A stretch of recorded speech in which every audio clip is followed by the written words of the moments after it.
they've been so tight-lipped on the situation. What is it now, 11 games he's missed later? Or has it gotten to 12? Friend to friend, teammate to teammate, just sending him support.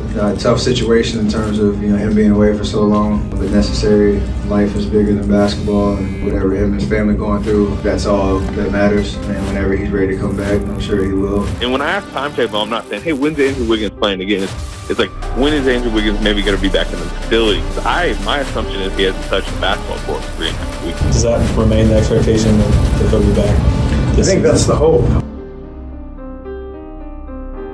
One of the brightest spots and a huge factor in the Warriors winning last year's NBA championships, Andrew Wiggins, has not been available to play for the Warriors for the past month and may not return for the rest of the season. I know a lot of you are wondering what's been going on and if he's going to be returning soon, but every day that goes by, that seems less and less likely. Hey, what's happening everyone? This is Swish. If you've been watching my videos and enjoy the content, be sure to like the video, hit that subscribe button, and turn on all your notifications so you don't miss any of my latest upload. Let's see if we can get to 30k subs before the end of the season. It comes as no surprise that the Warriors are in a bit of a struggle right now, especially defensively. While the team was able to win a number of games, 5 in a row to be exact, without Stephen Curry or Andrew Wiggins, the usual starting 5 without Wiggins, despite having Stephen Curry back, hasn't had that much luck on the road. After that 5-game win streak, the team went on a 3-game skid before finally being able to get a win over the Milwaukee Bucks over the weekend, but that was without Giannis, who was sitting out his 3rd game in a row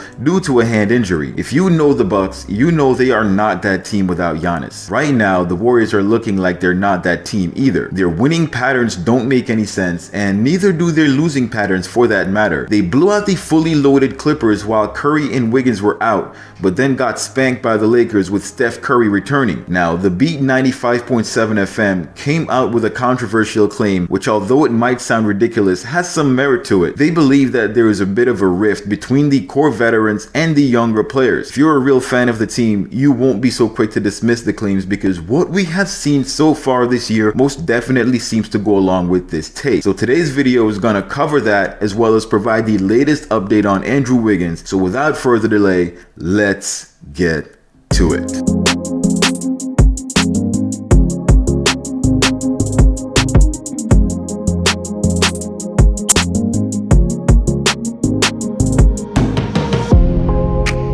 While some of you may know what I'm about to say, others of you may not.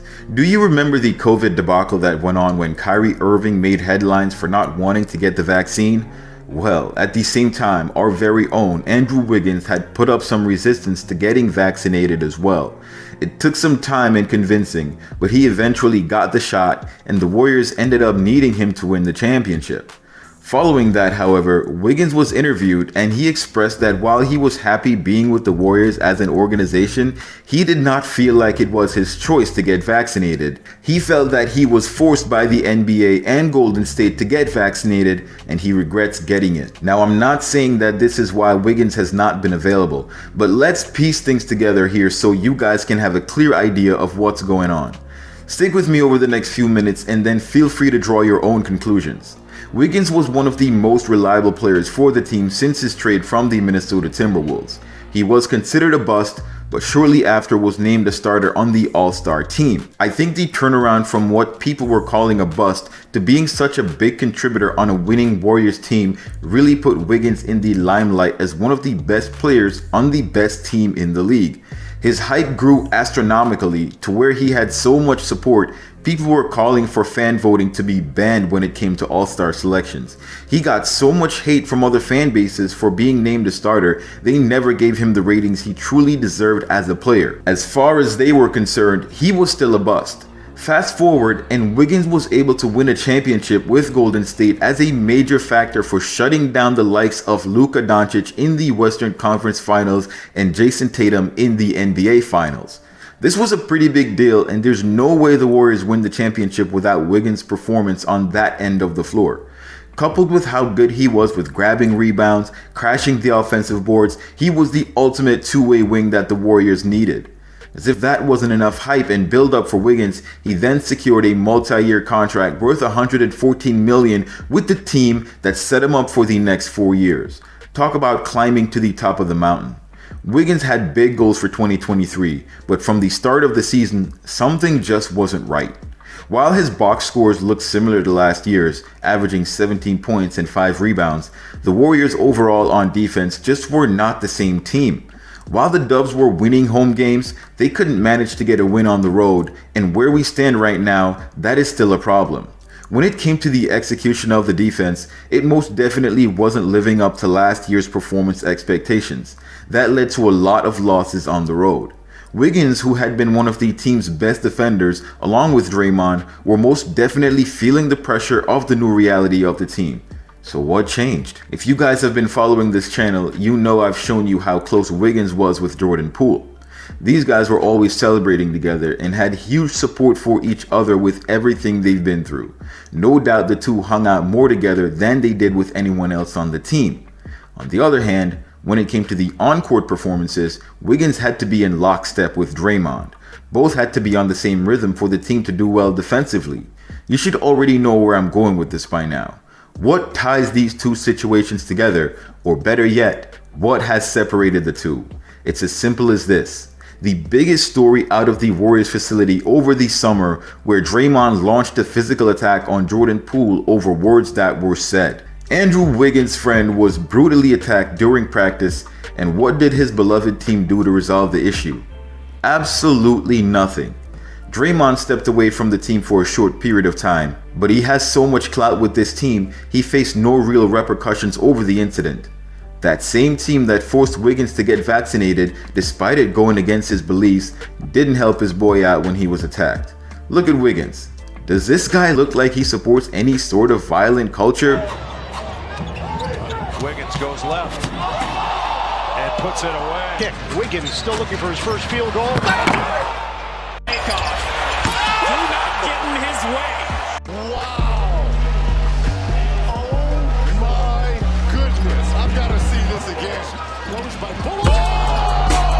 Drops the sledgehammer.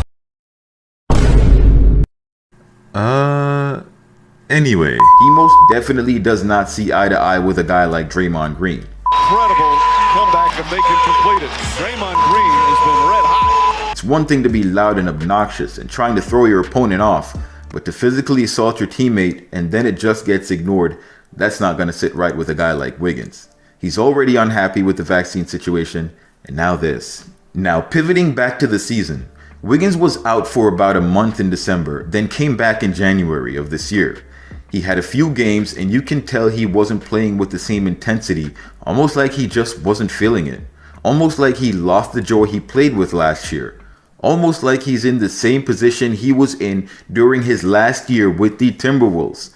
A month later in February, before we reached All-Star break, and Wiggins had to leave for personal reasons. The organization has been very tight-lipped about what's been going on with Wiggins, and we've heard no statements from Wiggins himself.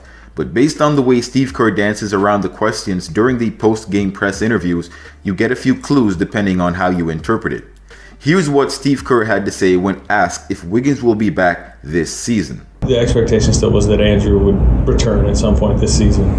Does that remain the expectation that he'll be back this season? I think that's the hope, but really there's nothing to report on. So we're giving him his space, as we've talked about, as he deals with something that's way more important than the game. And if he's able to come back, then that would be great. And if not, then that's the case. And whatever happens, we handle it accordingly. Now you could say that Steve Kerr didn't give anything away and he's just answering the questions posed to him, but you could clearly tell the lack of certainty in his answer. Wiggins could legitimately be out for the remainder of the season. Based on what I've seen so far, Wiggins might not come back at all. So he's dealing with something that's important to him and personal, and so we're giving him space, and simple as that. Wiggins is my brother. I've been talking to him over the course of these 3 weeks, and obviously we're giving him strength and all of the support that he needs. And whenever he's ready to come back, whenever he's ready to join the team, he will. As controversial as it might seem, he wouldn't be the first major pro athlete to quit while they're at the top of the game. Wiggins turned 28 on February 23rd. That was the day the Warriors played against the Lakers, a game the team ended up losing. If you recall, Wiggins wasn't there at that game either. This personal reason is pretty big. I've told you before that Wiggins is that guy that sits right in between the veterans and the young players. He's that player that sort of mediates, does his job in a very professional manner, and doesn't have issues with anybody. He'll get along with the vets because he knows what he's doing, but at the same time, he'll have fun with the young guys. This is where things pivot to the rift between the young guys and the vets. It seems that at least 2/3 of the vets have an issue with Jordan Poole, and likely the rest of the young guys. The only reason we see it more with Poole is because, well, Poole gets more minutes, so he's on the floor making more mistakes. Poole currently leads the Warriors in turnovers this season with 219. Only 2 players have committed more turnovers than Poole this season. That's Trae Young, who's number 1, and Anthony Edwards, who's number 2. When it comes to per game stats, Poole commits 3.2 turnovers per game and is the 10th worst offender. Trae Young leads the league and commits 4.1 turnovers per game. The rest of that top 10 list include Luka Doncic, Ja Morant, Giannis, Jokic, and Westbrook. In the grand scheme of things, he could be worst, but he's the worst in Golden State, and that's all that seems to matter. We saw visible frustration from the vets regarding Poole when Steph Curry threw his mouthpiece in frustration when Poole took that 3 with plenty of time on the shot clock. Curry likely wanted that one for himself. In another instance, we see Draymond giving up on the play because Poole didn't pass him the ball when he thought he was open enough to get a drive to the basket. That led to a turnover because Draymond turned his back on the play and missed the pass when it came to him, although at that point it was already late. The frustration has gotten to the boiling point. Both incidents were done to the detriment of the team and shatters the team-first narrative we as fans have come to expect from the Warriors. Not to be the bearer of bad news, but this might speak to a lot more than a rift between the vets and the young players. This could have implications for the entire future of Golden State. In short, our core veterans cannot coexist with a crop of young talented players who have to play through their mistakes and learn. From what I'm seeing, the vets are okay with veterans making mistakes and turning the ball over, but once a young guy does it, the problem is somehow 10 times worse. Now it makes sense why the young guys weren't getting the minutes we thought they deserved to learn and grow. This is why guys like Kuminga and Wiseman were immediately sat down as soon as they made any sort of mistake. Speaking of Wiseman, he's had back-to-back games of positive plus-minuses, plus 13 and plus 8 respectively with the Pistons despite his team losing. That's for the stat watchers out there. But back to the Warriors. This is why you see guys like Ty Jerome and Anthony Lamb getting all the minutes that you would have wanted for the young guys to use to develop. As excited as I was about the 2 timelines for Golden State, things don't look very good at the moment. I believe this is the last year you'll see Draymond and Poole playing together. I think Wiggins is out because he's very conflicted. Wiggins might not even be interested in playing any more basketball, and I can't even blame him. The Warriors are one of the best organizations in the league, and they just might have let him down. I hope I'm wrong about this, but I think if we see Wiggins return this season, we should all be very grateful because at this point, I'm not sure if he's ever coming back. This is something very serious for him, and the team implications are very serious as well. With such a big elephant in the Warriors locker room, can this team even chase a championship? What do you guys think the problem is, and when do you think Wiggins will return, or do you even think he will return? Share your thoughts in the comments below to discuss. Thanks for watching. Till next time. Swoosh.